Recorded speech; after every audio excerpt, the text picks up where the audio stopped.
Hey, how's it going, you guys? It is the Kid Aisha here. Welcome back to another video. And today I'm going to be talking about the OnePlus 7 Pro and the reasons why I'm still using it in 2020. See, this is a phone that came out back in 2019, early 2019, and I'm still using it now. And I still think it's worthy of probably looking in 2021. So again, without further ado, let's go ahead and dive right into it. Just hit a button, Morty. Give me a beat. Oh man, okay, all right.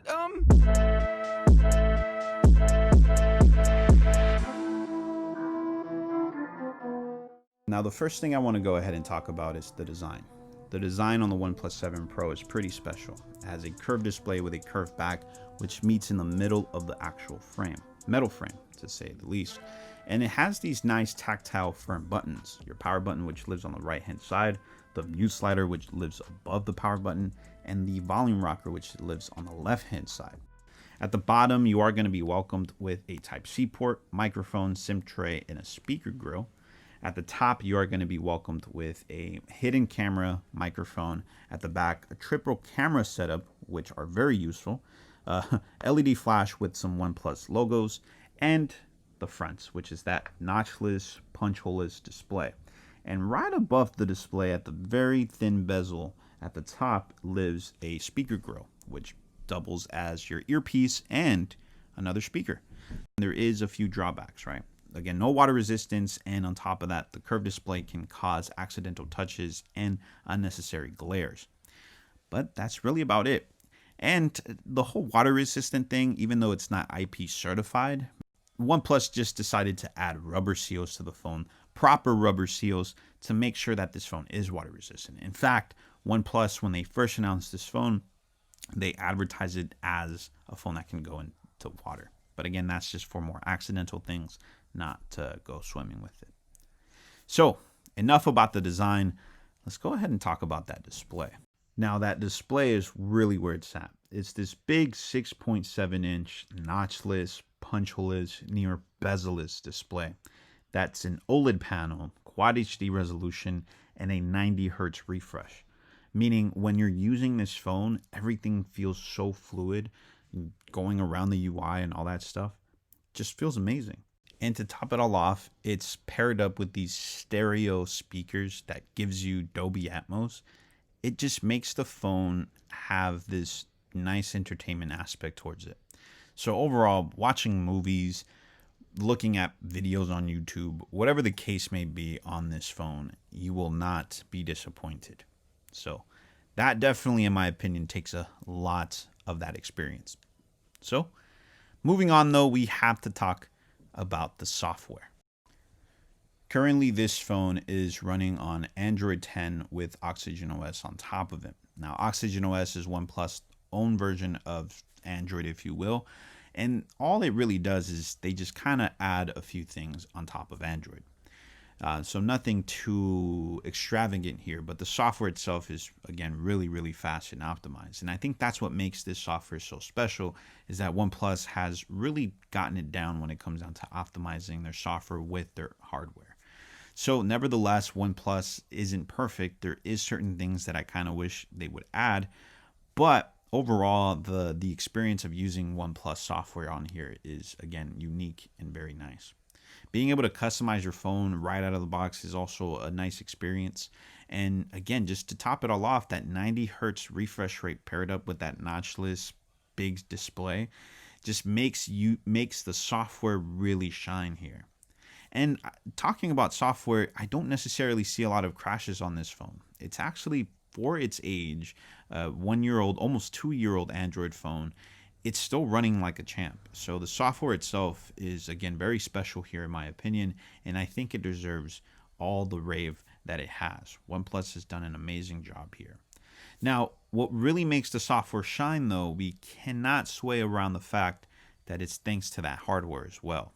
So let's go ahead and talk about those specs. Now, the specs that are on this OnePlus 7 Pro is a Snapdragon 855 octa-core 7nm processor up to 2.84 gigahertz. Now, the GPU is a Adreno 640 GPU. Now, the version that I have is an 8 gigs of RAM model with 256 gigs of UFS 3.0 storage. Now, what does all that necessarily mean? It's a powerhouse. That's what it means. This phone was meant to be future proofed. I mean, the specs that it has inside is, again, pretty powerful. And to top it all off, it's being powered by a 4,000 milliamp hour battery. So when it comes down to overall specifications, this phone takes a really, really good, I guess you could say, bow. Again, it's a pretty well overall built phone. Now, the specifications, again, doesn't necessarily mean that the phone will perform like a champ. It needs to be optimized. And again, tying in the software back into this, the software really has to be optimized with its hardware. And OnePlus has done one heck of a job here. Also, before I forget to mention, when it comes down to gaming on this phone, if you really want to game, again, the specs that are on this phone does an amazing job. There's also this mode called Fanatic mode. Well, the first mode is called gaming mode, and then you can turn on Fanatic mode. Fanatic mode just enhances like connectivity, graphic details, stuff like that.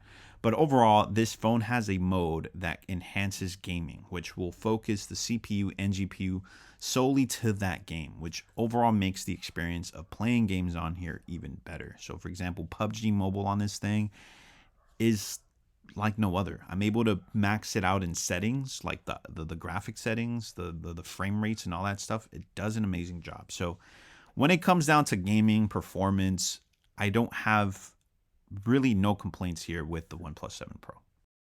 Now let's go ahead and talk about that camera sensor on the OnePlus 7 Pro. But before we talk about the actual still photographies, I want to go ahead and touch upon the actual video quality on this thing. Now the 7 Pro offers 4K 60 FPS, but limited to 5 minutes. But you can also shoot in 4K 30, 1080p 60, 1080p 30, and even in slow motion as much as you want until your phone storage runs out.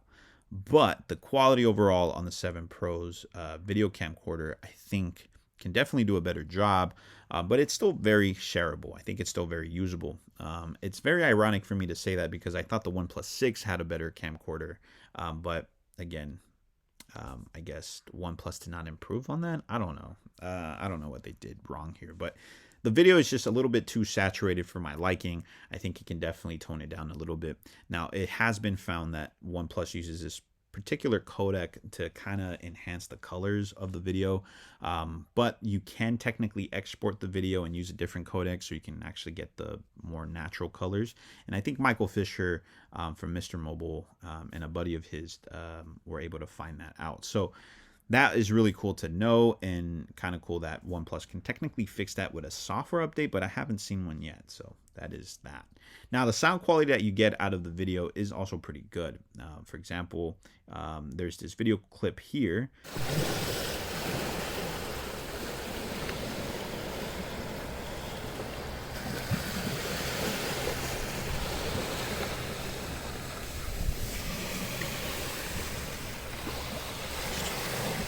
And as you can see there, the sound quality of the environment was pretty good. Now, when you turn down the lights a little bit, you can see the video quality will go ahead and take a bit of a downfall when it comes down to quality. It just doesn't do a really good job. It's a little too grainy, not too visible, but overall still very shareable because it is pretty visible at the end of it. You can still see, you can still picture everything out, but when it comes down to it, not the best. I just want to go ahead and mention that the phone offers this super steady feature now, which limits your phone to 1080p 30 frames per second, but it gives you this nice, very steady shot, but overall still kind of wonky. Now, moving on from the actual video camcorder, let's go ahead and talk about those still photographies, and this is where things get a little interesting. A lot of people, when the phone first came out, the software, just for whatever reason on the camera, just wasn't doing a good job. It was making everything kind of not so colorful. It wasn't colorful. It was super washed out, stuff like that. But ever since then, OnePlus has updated the camera significantly. And here are some shots that I got with this phone. And I think, in my opinion, the shots that I got with this phone is pretty phenomenal. Especially low light photography, in my opinion, showed what it can actually do. The triple cameras in daylight situations was able to capture what it technically is supposed to.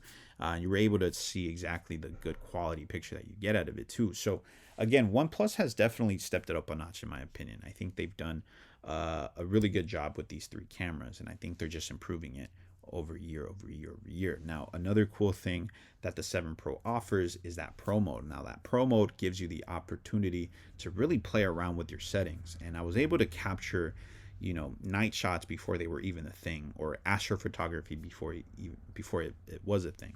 So I think Pro mode really does do a really good job in making the camera even more versatile than it already is. So I think that really does play a big part when it comes down to using the camera itself. All right, so with that being said, go ahead and enjoy the rest of these photos here, and let me know in the comments down below what you guys think about the photos.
Now, not every camera is perfect. There is going to be certain downfalls on this camera, and here are some samples on that.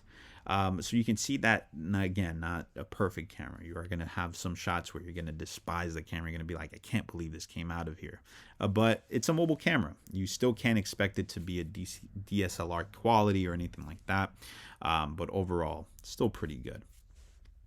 All right, but last but not least, we'll go ahead and talk about the battery life and see how long you can actually use all these features, how long you can actually use the camera, the screen, and all that good stuff. Well, the good thing here is that the phone can definitely last you a full day if you're a moderate user. If you're a heavy user, if you're playing a lot of games on here, watching a lot of entertainment stuff on here, you will have to charge your phone towards the end of the day, maybe even sooner. But if you're a moderate user like myself, I unplug my phone from 8 a.m., for example, and then I have to plug it back in by like 10 p.m. with about 15% left, the battery life. So the 7 Pro can definitely still last a while, again, depending on how you use the phone. But one things I didn't mention in this video, but real quick I wanted to mention before we end it, is the front-facing camera on this phone isn't necessarily the best quality. The pop-up camera mechanism is a bit of a drawback on the 7 Pro's design due to the fact that it no longer detects a free fall. So for example, the OnePlus 7 Pro, when it first came out, it had this feature once when the phone would fall, the front-facing camera, if it were open, it would close automatically. That unfortunately no longer works for my particular model. I think it's something has to do with the actual sensors within the phone that doesn't detect when it falls. But again, it is what it is. So with that being said, the final verdict is yes, this phone is a phone worthy of 2021. I think it still will. I think it'll still be able to compete with these newer phones that are coming out soon. I think the design still definitely takes it up a notch by kind of outclassing the competition with all these notches and punch holes. So again, with that being said, thank you guys for watching. Hopefully you guys enjoyed this video, and that's it. Peace. Just hit a button, Morty. Give me a beat. Oh man, okay, all right.